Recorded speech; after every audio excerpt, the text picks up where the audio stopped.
Dream Team, it's your boy Neal back with another reaction video, guys. Here we are with 3 Australian animals that would destroy North American ecosystems. I'm excited to jump in, but before we jump in, I need you guys to smash that subscribe button, ring notification bell, get a video a thumbs up so it gets suggested. What we got? In today's video, I will be carrying on the series where I compare the ecosystems of 2 continents. And the 2 continents I will be focusing on today are North America and Australia.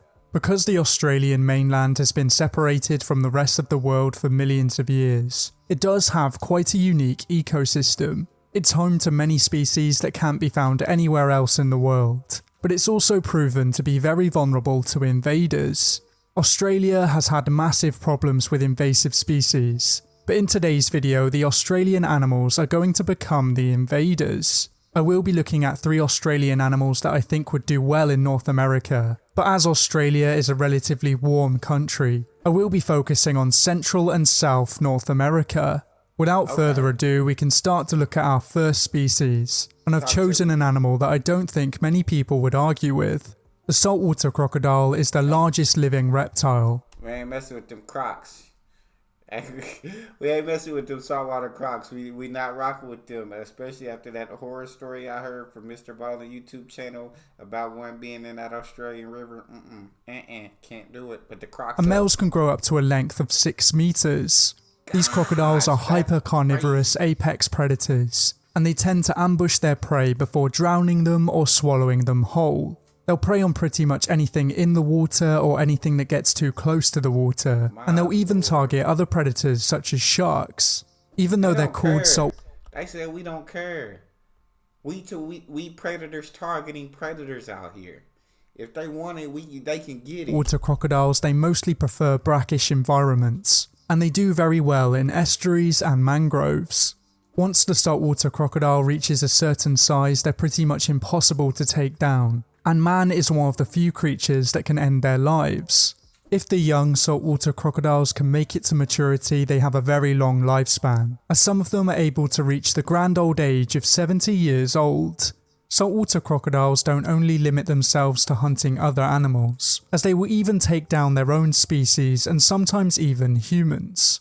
It's estimated that around 1,000 people are killed by crocodiles globally each year, but the saltwater crocodiles are not the worst offenders. We not messing 1,000 people being taken out by crocs each year. Jeez, where's the worst place that people are getting taken out by crocs? Which crocs are taking out the most people in the world? That's what I need to know, because that's where I need to stay away from. Even though they are the largest and most powerful crocodiles in the world, they do not take down the most humans, as the Nile crocodiles are far more deadly as they come into contact with humans more often. Stay away from them Nile If the saltwater crocodile was introduced into North America, I think it would cause major problems, but it wouldn't be able to survive across the continent. Today it's mostly found in South and Southeast Asia as well as Northern Australia, and these areas have quite a tropical climate. Because it prefers a warmer environment, I think it would only do well in places such as Florida, Mexico and Central America. But these places already have some native crocodilians. Some of the largest crocodilians in North America are the American alligator and the American crocodile, and these 2 species are both very formidable predators. Some of the largest saltwater crocodiles dwarf the largest American alligators, but it's a different... Over 6 feet bigger? Gee, over 6 feet? ...story with the American crocodile.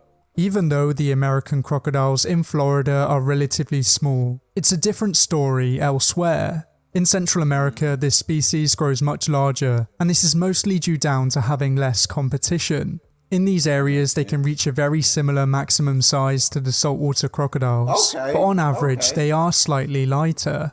The presence of these large crocodiles in these ecosystems proves that the saltwater crocodiles could survive here, but they'd have to compete with the American crocodiles. This of course would be an almighty battle, but I think the saltwater crocodile would win, and if not, they could coexist side by side. In Florida, it could be a... They could probably, I think they would coexist. No need for war. We can live in harmony. We can live in peace. Let's take out these animals together. Know what I'm saying? Let's be a team. Let's join up. Completely different story, as they are much larger than the crocodiles there. But invasive species have already done so much damage in Florida that there may not be enough food for the saltwater crocodile to feed on. What invasive species are doing that damage in Florida? What don't I know about Florida? Who out there causing all the problems in Florida? Personally, I think this species would find success in North America, but you're free to let me know your thoughts and opinions down below. Probably would. The next Australian animal we will be taking a look at is the lace monitor.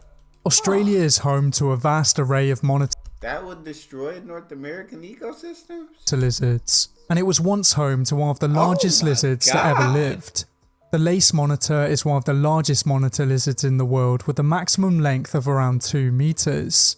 It's only really Over dwarfed 6 by the foot? Komodo dragon, and this species was I love watching videos about Komodo dragons, bro. I ain't gonna lie to y'all. I could watch videos about Komodo dragons all day, every day. I think they're so fascinating. Like, I literally watch them all the thought time. to have originally evolved in Australia. Lace monitors are mostly found along the east coast of Australia, and they tend to prefer semi-humid forested habitats. In these areas, they feed on pretty much anything they come across, and this includes insects, mammals, reptiles, eggs, and even birds. Not only are they very speedy on the ground, but they're also great at climbing trees. And they also have another secret weapon. Like other monitor lizards, the lace monitor is mildly venomous, and this is just another useful weapon that it uses to take down its prey. I think the lace monitor would do very well in North America, and specifically the southern states of the US. That's because in recent years a few other lizard species have done very well there, and these lizards are the tegus. There are quite a few different tegu species, and a few of them are invasive in the US. One of these species is the black and white tegu, and this lizard has proven to be very hard to get rid of. If the lace monitor was introduced into North America, I think it would cause similar problems, but personally I think it would be even worse. The lace monitor is more carnivorous than the tegus, and it's also more aggressive and athletic. It would be able to target a wider range of animals, and it would be able to take advantage of more ecosystems. But of course it is limited by the climate. It wouldn't be able to make its way to the northern states and Canada, but it could cause problems in the southern states and Central America. Unfortunately, unlike many other animals that I've featured in these videos, this is one of the few introductions that could happen. Monitor lizards are sometimes kept as pets, and if these pets are released into the wild, they can cause major problems. This is exactly how the tegu became a problem, and the lace monitor could follow in its footsteps. There really does need to be stricter laws in place to stop this from happening, because Look, what's going on with that neck, or is it the jaw, or what is it that's distracting me right now? That's absolutely distracting me right now with this tegu. there really does need to be stricter laws in place to stop this from happening, because if this species got out, it would obliterate some of the native wildlife. The final Australian creature we will be taking a look at is the emu. The emu is the second tallest living bird, and it's only second to its relative, the ostrich. This bird is endemic to Australia, and it is Australia's largest native bird. It is the only extant member in its genus, but it is in the same family as the cassowary. For some people, this bird's inclusion on this list may seem quite strange, as it's not a mean apex predator.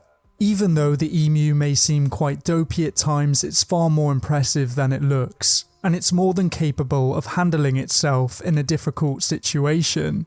Emus can travel great distances, and when they need to, they can sprint at up to 48 kilometers per hour. As well as this, they are surprisingly good jumpers, so if you are a predator and you decide to go after an emu, you have to be quite nimble. Strangely, when it comes time to mate, the female emus court the males, and once the eggs are laid, the male will... The female emus court the males. Female humans, why can't y'all be the same? Why can't y'all be the same? Why can't y'all court us? Why? Then guard them, and he will also guard the chicks. This gives them a better chance at survival, and stops predators from snatching them. Emus have quite a varied diet in the wild, as they'll feed on various plant species as well as insects, spiders and millipedes.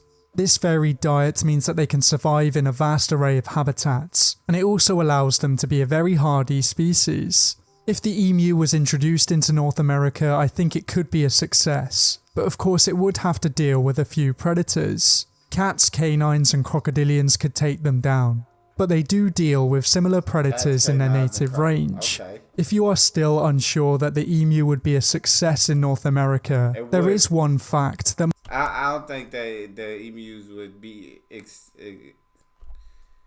go extinct in North America. I think they would be a success. I think they would survive. They would thrive. I feel like most animals from Australia, because I feel like Australia raising monsters over there. Them animals evolving at another level over there. So they get over here and it be child's play for them.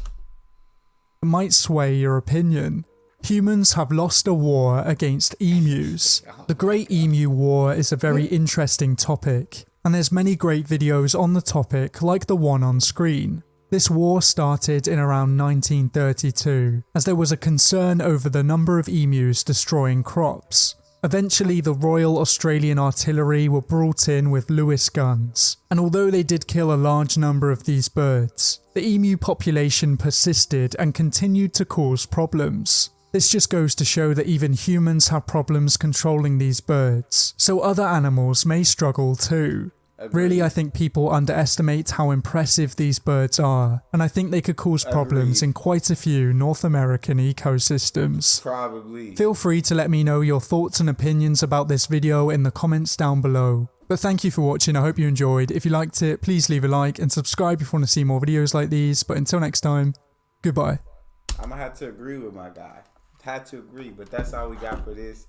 You guys got a favorite video suggestion, you can subscribe to Patreon or drop it in the comment section. It's your boy D Neal. Out.